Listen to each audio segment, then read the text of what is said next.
Pastor Dermot, put your hands together for Pastor Dermot. Thank you. Thanks, Frankie. I liked how you had to point out that I'm a man of wisdom. As opposed to what? Hey, before I get into my message today, I just want to reiterate what something that Frankie brought up as he was sharing with us during announcements. We are incredibly fortunate here in Tasmania with regard to the COVID situation that is hitting our country once again. Like Frankie, I've got friends and family that live on the mainland. I've got family that live in New South Wales. I also have family that live in Queensland. And I know quite a lot of people that live in Victoria. Victoria and New South Wales, obviously at the moment, are both in fairly strict lockdown. And here in Tassie, we can sometimes, it's business as usual. So we probably don't appreciate what other parts of the country are going through. But I've been thinking a little bit about it over this last few weeks because I've noticed online that there are all sorts of different reactions to lockdown and to what's happening in the country. And there has been a little bit of hysteria that seems to be coming out. And that's totally understandable given the restrictions that have been placed on people and the way it's affecting their mental health and their sense of security when thinking about the future and all that sort of stuff. And I've been thinking, well, what should be the Christian response? Because unfortunately, I've seen some Christians, some of my mates actually, says something about me, doesn't it? But some of my mates have been coming out and getting quite strident about how this isn't right and it's impinging on the rights of Australians and our sovereignty and using language that has, in my mind, inflamed the situation rather than calmed it down. And I thought, well, what should be the Christian response in the midst of a national pandemic like this? And I think that the Christian response should be to help calm the farm, to bring peace into a situation that is a little bit hyped up and a little bit crazy. I think we have to be careful with the way we speak. I think that what we need to bring is a sense of peace, a sense of calm, a sense of kindness and compassion in the midst of what's going on. Because when people start to feel out of control, they can get a little bit strident, they can get a little bit mean in the way they speak. And that should never be an accusation that can be levelled at Christians. We're supposed to be salt and light. We're supposed to be people that actually bring great benefit to our community. And at the moment, our community doesn't need people pointing out how bad the government is and how terrible it is that this is going on and how we should be out there protesting about it because it's all about our freedom. Christians should be bringing a sense of peace and calm because in 5 years' time, this will all be over. It'll be over. We'll have gotten through to the other side. There'll be enough vaccinations to open the country up, all that sort of stuff. It will be over. But I think it's a really important opportunity for us as a group, a Christian group, to be showing the world that we care, that we are loving, that we are kind, that we're able to bring a sense of it's going to be okay, sense of peace into this national situation that we are facing. Fortunately, from my own sanity, I haven't noticed a single grace person being silly on social media. And so I kind of feel like I'm preaching to the choir right now. You guys are amazing. But maybe in your own thinking, you might be thinking, well, do we need to stand up? Do we need to, really think through not just how you're feeling, but how the words that you speak will make other people feel. You see, if I got really strident, and I started to get upset about the government, I started posting that. I could then I switch off and then I go to bed, I'm not particularly concerned. But there are other people that will read what I say and it will affect them differently to the way it's affecting me. And we always need to be thinking about the least of these, those that are right on the edge, those that are really struggling mentally and emotionally at the moment. We need to be thinking of them before we think of ourselves. Because that's what love does. And that's what the Bible calls us to do. So let's be calmers of the farmers. Where's Will Downey when you need him? Oh, we've got Anne anyway, so it's like, we need to be calmers of the farmers. We need to just calm the farm. We need to just to be a peaceful influence on our communities. And when people start getting all upset at your workplace, just tell them to calm the farm. Just calm them down. So it's going to be okay. Just tell them, in 5 years' time we'll be through this. It's not going to be the end of the world. We're not ushering in a one world government. It's not the mark of the Antichrist when you got to get a vaccine passport. It's not the great thing that we have to stand up for in our generation. It's just a bug that has been killing millions of people around the world. And at the moment, everybody's doing the best that they can to manage it, from the top of from the Prime Minister all the way down. And as Christians, I really believe that we have an opportunity to demonstrate a little bit of the love of Jesus. Speaking about the COVID thing, we're missing Gus and Ray this morning, and I told them that I was going to bag them out in my service because both of them are struggling with man flu. No, actually, Ray, I'll say Ray actually did have a touch of bronchitis, a chest infection. He's on the improve. Gus, on the other hand, he just had a bit of sore throat and a bit of sniffle. And with, stay away if you're sick, he stayed away, And I told him I would say this. I may not actually get up on our actual thing, but I will cut this bit out and send it to both Ray and because I got left in the lurch. My two guys are just not here because they've got a sniffle. It's going to be good when we can come to church with sniffles. Actually, it's probably a good thing. I mean, we've had a lot less sickness in our family over the last 12 months, 18 months, because people have been a little bit more careful with their health. All right, to get into my message, let's pray. Heavenly Father, we just want to thank you this morning for your presence. We thank you, Lord God, that you're always here with us. And God, today we pray that you would speak to us personally, individually, and also collectively and corporately as a church. God, we thank you that we're not here by accident today, but we're here for a reason. We're here to have an encounter with you. We're here to hear your voice speaking to us. And Lord, I pray that you would take these words that you've laid on my heart and that you would speak them personally to every single man, woman, boy and girl in this building. We ask this in Jesus' precious name. Amen. This is part 3. Hang on a minute. We've got the wrong... Can you go to the first slide, Elizabeth? Oh, okay. Okay, go back. That's good. We're up to part 4. I forgot to change my first slide. I just duplicate my keynotes and then... All right. This morning, we're continuing on with the series that I started a number of weeks ago, From Dreams to Reality. This is part 4. In spite of what you see on the screen behind me. And this morning I'd like to take a dive into one of the most iconic dreams in the Old Testament and tease out a number of truths and lessons that we can apply in our own lives around the outworking of the dreams that God has for each of us. We're going to take a look at the life of Joseph, which we pick up in Genesis chapter 30.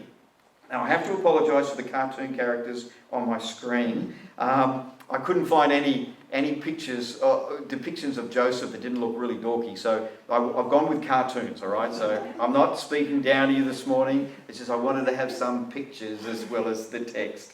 Now Joseph was born into a blended family. His father Jacob had 2 wives, Leah and Rachel, who just so happened to be sisters. He had 11 brothers and 1 sister.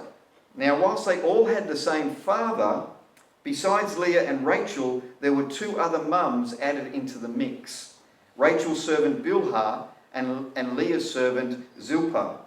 Now the term dysfunctional could very well have been defined by this family situation. The relationship between Jacob's 2 wives Rachel and Leah was difficult at best and downright hostile at worst. They used their children to point score against each other. Joseph's mother was Rachel, who just so happened to be his father's favourite wife, even though she had difficulty conceiving children, a point that her sister constantly brought up. To make matters worse, Jacob made it obvious that he favoured Joseph over his brothers because he was the firstborn of his favourite wife, Rachel. He made for him a brightly coloured robe that caused a huge rift between Joseph and his brothers. Now Israel loved Joseph more than any of his other sons because he had been born to him in his old age, and he made an ornate robe for him. When his brothers saw that their father loved him more than any of them, they hated him and could not speak a kind word to him. Now you can imagine what Joseph's childhood was like. But then in the midst of all of this, Joseph has a dream that would change his world and his entire family's world for the better.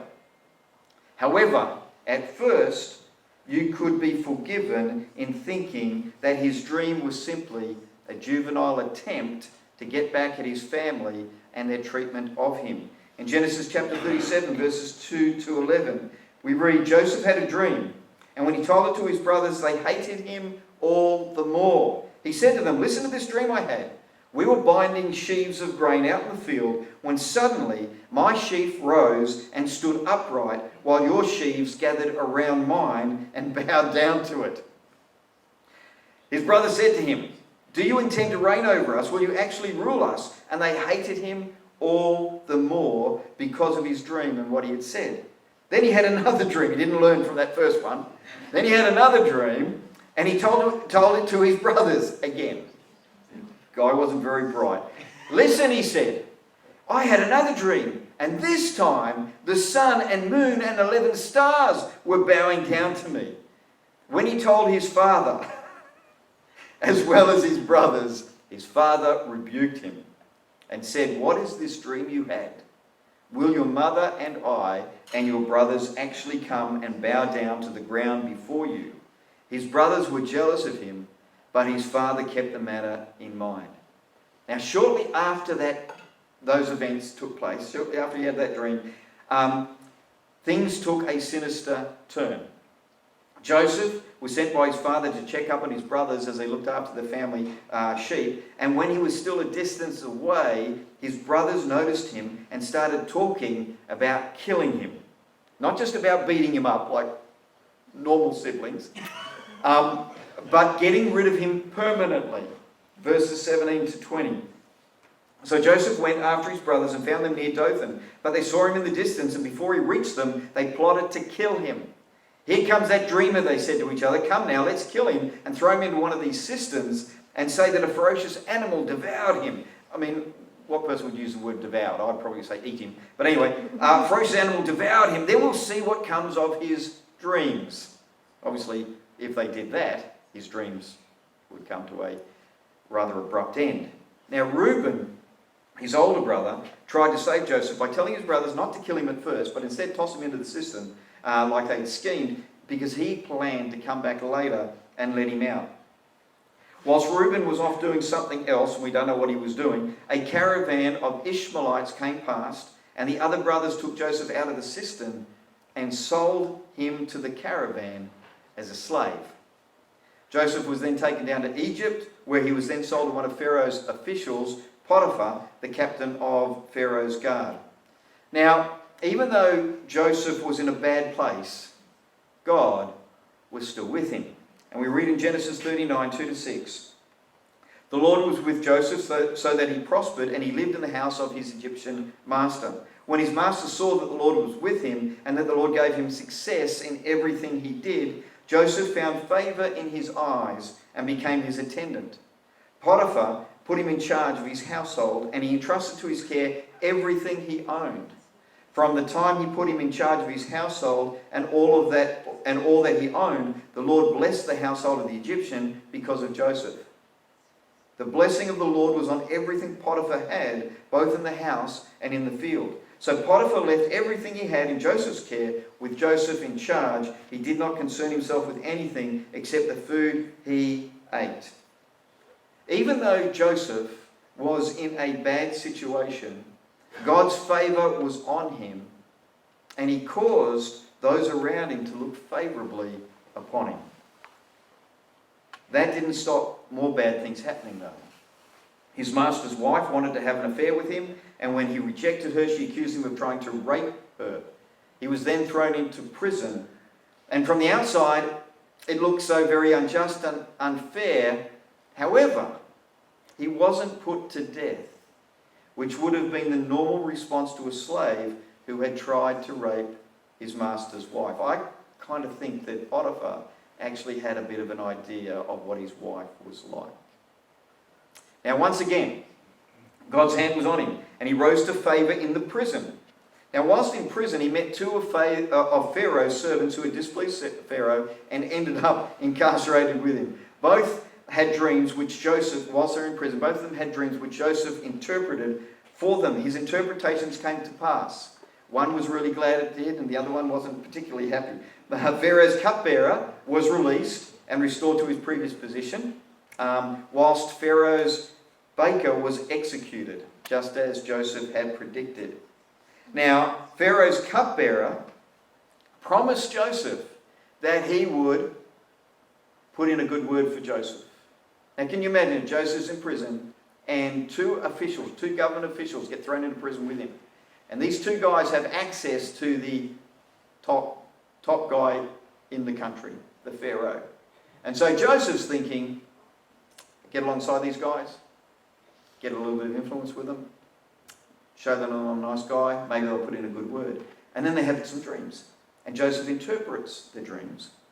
And especially for forget about the baker, he wasn't in the picture anymore, but for the cupbearer, Joseph interprets his dream and says, you're going to be restored back to the position that you had before, which really encouraged the cupbearer. Then the cupbearer heads off and the dream comes to pass exactly as Joseph said. So Joseph's thinking, I interpreted this guy's dream. He's back where he was. Surely he's going to put in a good word for me and I'm going to get out of this prison. But 2 years pass and not a word. But then Pharaoh has a dream himself. And his cupbearer remembered the promise that he'd made to Joseph when he was in prison with him, and he mentions Joseph to Pharaoh. Genesis 41, 1-16. When 2 full years had passed, Pharaoh had a dream. He was standing by the Nile, when out of the river there came 7 cows, sleek and fat, and they grazed upon the reeds. After them, 7 other cows, ugly and gaunt, came up out of the Nile and stood beside those on the riverbank. And the cows that were ugly and gaunt ate up the 7 sleek fat cows. Then Pharaoh woke up. He fell asleep again and had a second dream. 7 heads of grain, healthy and good, were growing on a single stalk. After them, 7 other heads of grain sprouted, thin and scorched by the east wind. The thin heads of grain followed up the 7 healthy full heads. Swallowed up the 7 healthy full heads. Then Pharaoh woke up. It had been a dream. In the morning, his mind was troubled. So he sent for all of the magicians and wise men of Egypt. Pharaoh told them his dream, but no one could interpret them for him. Then the chief cupbearer said to Pharaoh, today I am reminded of my shortcomings. Pharaoh was once angry with his servants, and he imprisoned me and the chief baker in the house of the captain of the guard. Each of us had a dream the same night, and each dream had a meaning of its own. Now a young Hebrew was there with us, a servant of the captain of the guard. We told him our dreams, and he interpreted them for us, giving each man the interpretation of his dream. And things turned out exactly as he interpreted them to us. I was restored to my position, and the other man was impaled. So Pharaoh sent for Joseph, and he was quickly brought from the dungeon. When he had shaved and changed his clothes, he came before Pharaoh. Pharaoh said to Joseph, I had a dream, and no one could interpret it. But I have heard it said of you that when you hear a dream, you can interpret it. I cannot do it, Joseph replied to Pharaoh. But God will give Pharaoh the answer he desires. Something had changed during the previous years whilst Joseph had been enslaved and imprisoned. His focus had shifted from himself and the high opinion he once had of his own abilities, and he had come to the realization that only God could deliver him, and it came out in the way he spoke to Pharaoh. That's a really important thing to note. Joseph then interpreted Pharaoh's dream, saying that God was warning Pharaoh that they would experience 7 years of plenty, followed by 7 years of famine that would be so severe it would completely wipe out the 7 years of plenty. Pharaoh was so impressed that he made Joseph the second most important person in the land after himself, and he placed him in charge of storing up food during the 7 years of plenty so that Egypt wouldn't starve during the 7 years of drought. Now, to cut a long story short, and you've stayed with me really well this morning, but to cut a long story short, Joseph is eventually reunited with his father and brothers when they come to Egypt to buy food during the famine. And the dream he originally had of them bowing down to him takes place right in front of his eyes, as they had no idea initially that the Egyptian in charge of distributing the food was Joseph. Joseph is then able to see that God had a hand in everything that had happened, and he forgives his brothers, and eventually his entire family moves to Egypt to escape the famine that is devastating the region.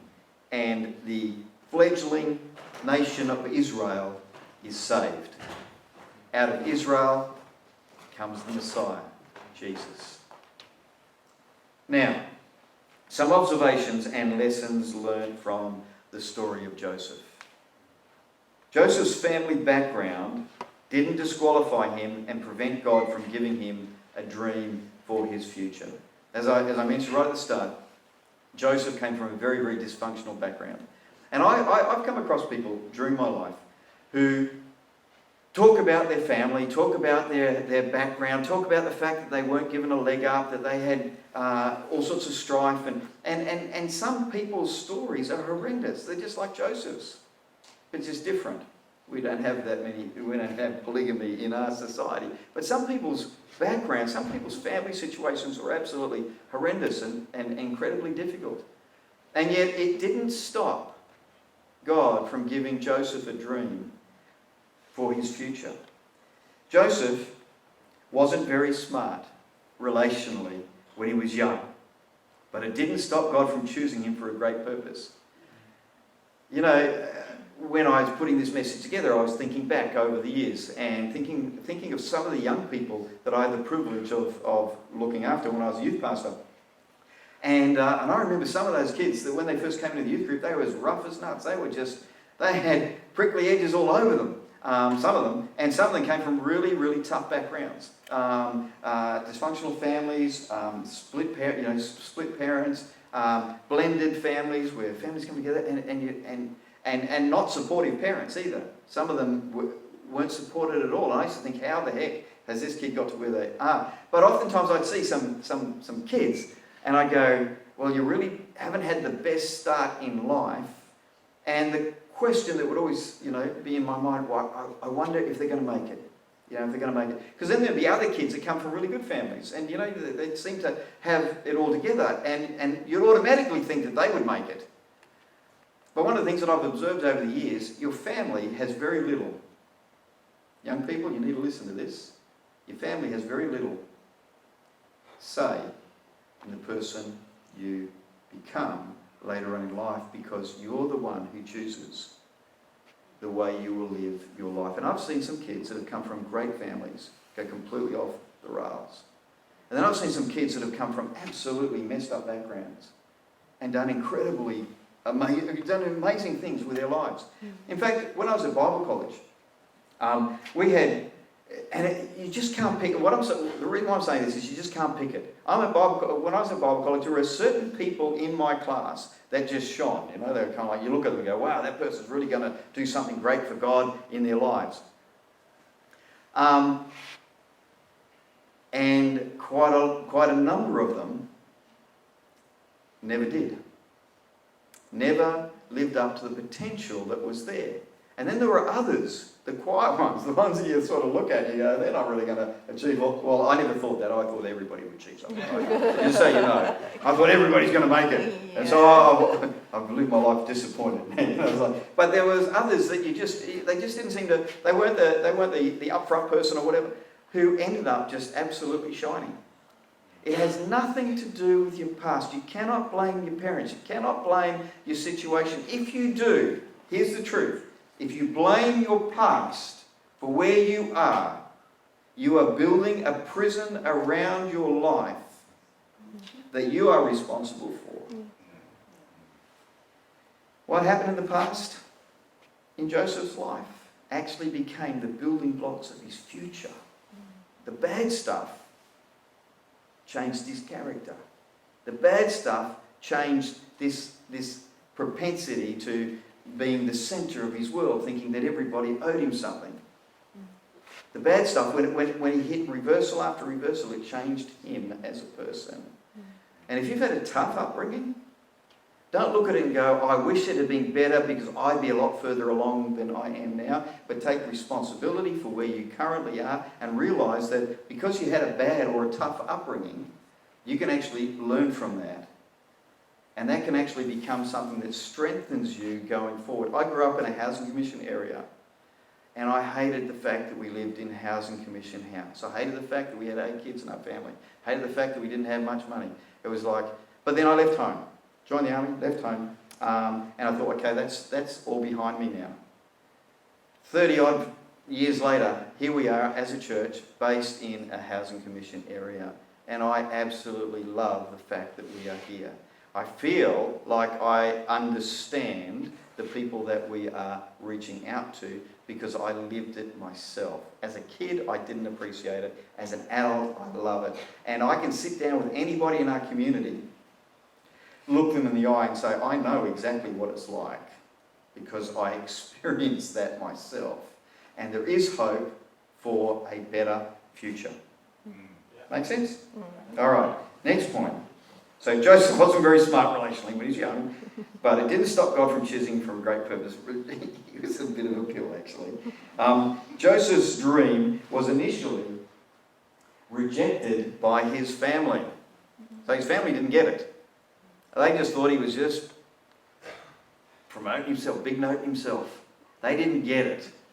And, you know, sometimes when you share with your family, they kind of like go, oh, yeah, okay, that's great, now go to bed. You know, it's like, because your family knows you, right?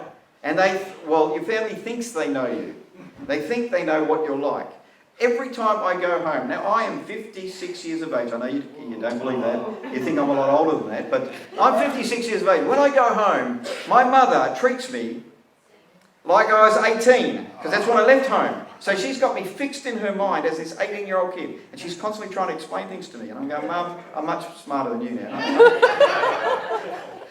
And my sisters, they treat me like we were back home living in that, and I'm kind of like, family's funny, right? Family doesn't see the diamond in the rough sometimes. And you may have a dream in your heart, and you share it with your family. Share it with your spouse, share it with your kid. You know, and they may not see it. They may not see it. Oh, this could come to pass. Don't allow that to be the excuse that stops you from pursuing your God-given dream. Don't let that disappointment or discouragement slow you down, but just keep on keeping on.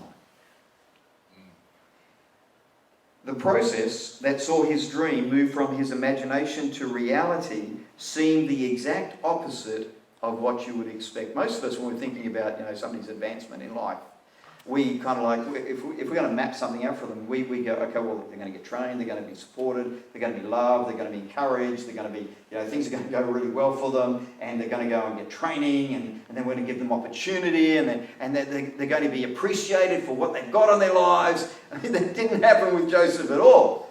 His brothers wanted to kill him, and then they sold him into slavery. And then he ends up in another country, thousands of kilometres away from home, as a slave. Then he gets unjustly accused of raping his master's wife and gets thrown into prison. So he's a slave in prison. It's the exact opposite to what you would think if you were planning out Joseph's rise, okay? The reason that understanding this is so important to note is that the greatest threat to any dream is a loss of hope. When we lose hope, it's all over. Don't allow your circumstances to give you a false picture of God's intention toward you. In the unfolding of his dream, bad circumstances and evil intentions by others actually ended up producing good in his life and in the lives of his family and the fledgling nation of Israel. But there is a key to that point. And the key was, he stuck it out long enough for it all to come to pass. Stuck it out long enough for it all to come to pass. Bad intentions, the way people treated him, it was all terrible. And if he had stopped along that journey that he was on and said, that's it, it's just too hard, I'm not going to follow Jesus, I'm not going to follow God anymore, I'm just going to try to get through life myself. If he'd stopped at any point, then it's very, very possible that these bad things that happened to him wouldn't have actually ended up being good things in his life. There were signs of God's favour all along his path. And, no matter how many reversals you face in life, no matter how tough things are, you'll always see signs of God's favour. Just a couple of weeks ago, and this, I sometimes laugh about this. People look at what we've managed to do in our community at the Grace Centre and they go, wow, that's happened really quick. No, it hasn't. It's taken years. We're nearly up to 6 years. It's taken a very, very long time. And there have been setback after setback, reversal after reversal. But in the midst of it all, there's been the obvious favour of God. Just a few weeks ago, I sent an email off to the General Manager of Clarence City Council, asking them if they would, possibly consider reducing our rates. Because our rates are a lot more expensive than the rates you pay on your house. Our rates are around about $1,700 a quarter. Yeah, about $1,700 a quarter. And we've got to raise that. Every quarter, we've got to raise $1,700 to pay our rates. So I wrote a letter saying, would you mind considering a reduction in our rates? And I heard nothing back. So I then sent another email saying, I'm just making sure that my email got through. And I heard nothing back. Because they'd sent a letter, which I hadn't gone and checked in our PO box. And at the end of the week, I went down and checked our PO box, and there's a letter there saying, dear Mr. Cottuli, we've looked at your case, and we would like to offer Grace Church a reduction in your rates from, $1,700 a quarter down to $1,600 a year. That's not bad, is it? And we just asked. Favour of God? It's there. Also, just recently, I sent an email to the Department of Health saying, hey, I really think that it'd be great if you were to do some vaccinations at the Grace Centre, because our community is kind of isolated. People don't have, there's not a lot of transport opportunities. The closest venue at that time for vaccinations was over at Rosny Bowls Club. So if somebody from our community wanted to go to Rosny Bowls Club, they'd have to catch a bus to Eastlands, get off at Eastlands, and then walk all the way through to, I know the people that go to Rosny, they don't think it's very far. But if you're an old, sick person, it is quite far. And so I've been on the case about, would you like to use the Grace Centre?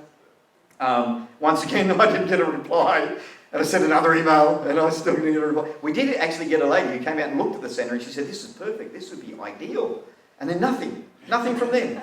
And I've just been knocking on the door. And just this week, we got a reply back from the Department of Health, and they're looking at a number of dates where they'll run a vaccination centre out of the Grace Centre.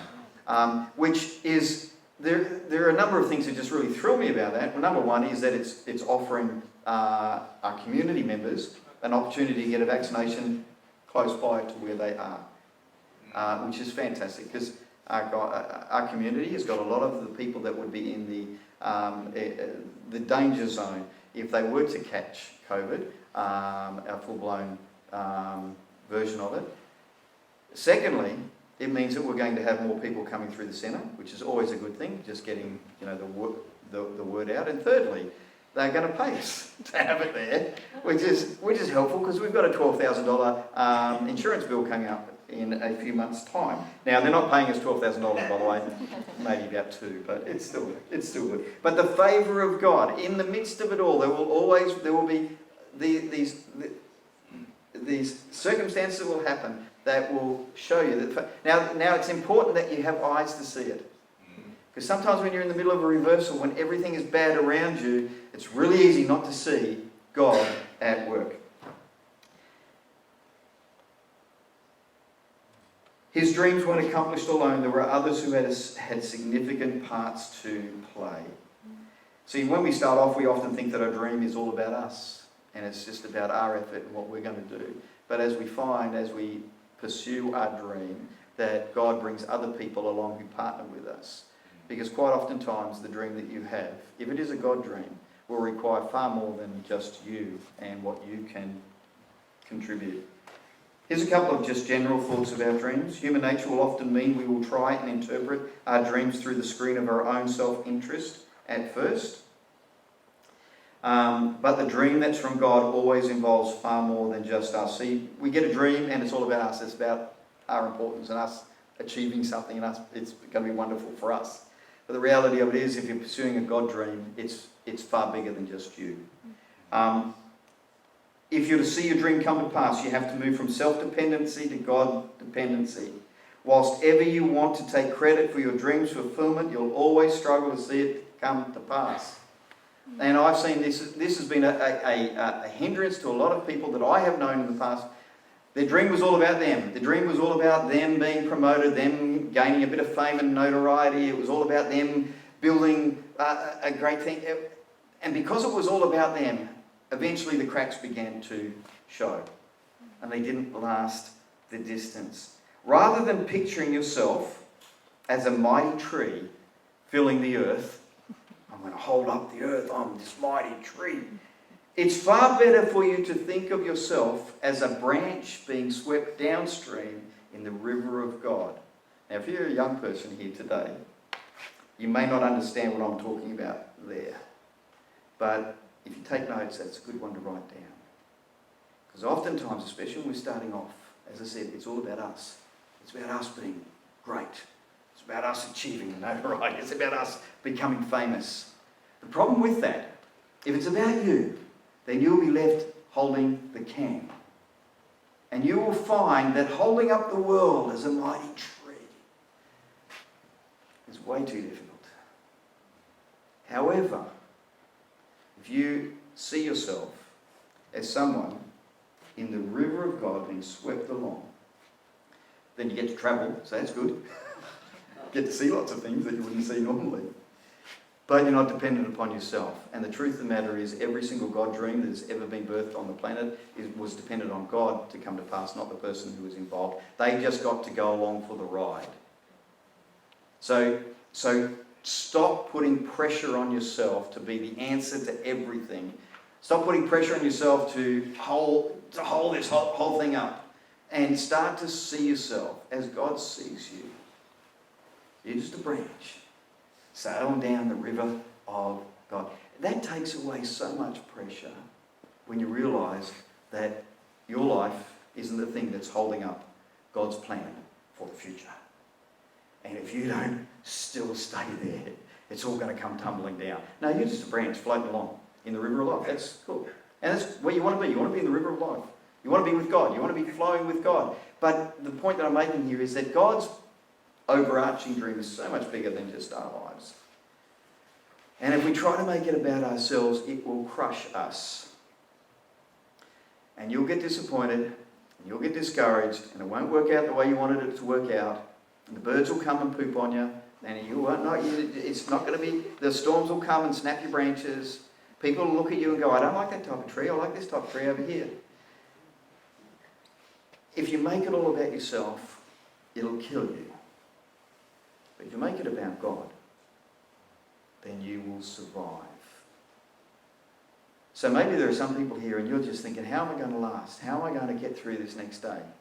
Well, visualise yourself not as a tree, not as somebody holding out against the winds of life, but just picture yourself as a branch in the river of life, floating downstream. It's much easier. Floating, not swimming, floating. No effort required, just going along for the ride. The only problem with that, though, is you can't take credit when things start to happen. He gets all the credit. And it will keep you safe. Keep serving God faithfully through every reversal that life throws at you, and you will eventually see His purpose prevail That's a huge lesson that we learn from Joseph's life. And finally, the end will always be far greater than anything you could imagine when you first start off. If you get to the end, if you survive the journey. It's a little bit like the difference between imagining a visit to a waterfall on a hot summer's day and actually visiting the waterfall in real life. What you imagine in your head is nothing compared to experiencing the water on that hot summer's day. And our dreams are a little bit like that. We can dream, we can see things, and God, I just want to see a whole community transformed. And we can start to picture that and imagine that in our minds. But the actual outworking of that is so much richer, so much better than anything that you can conjure up in your imagination. Your imagination is where your dreams come from. It's the start of the journey. But if you keep on keeping on, the end result will be far greater than anything you could imagine.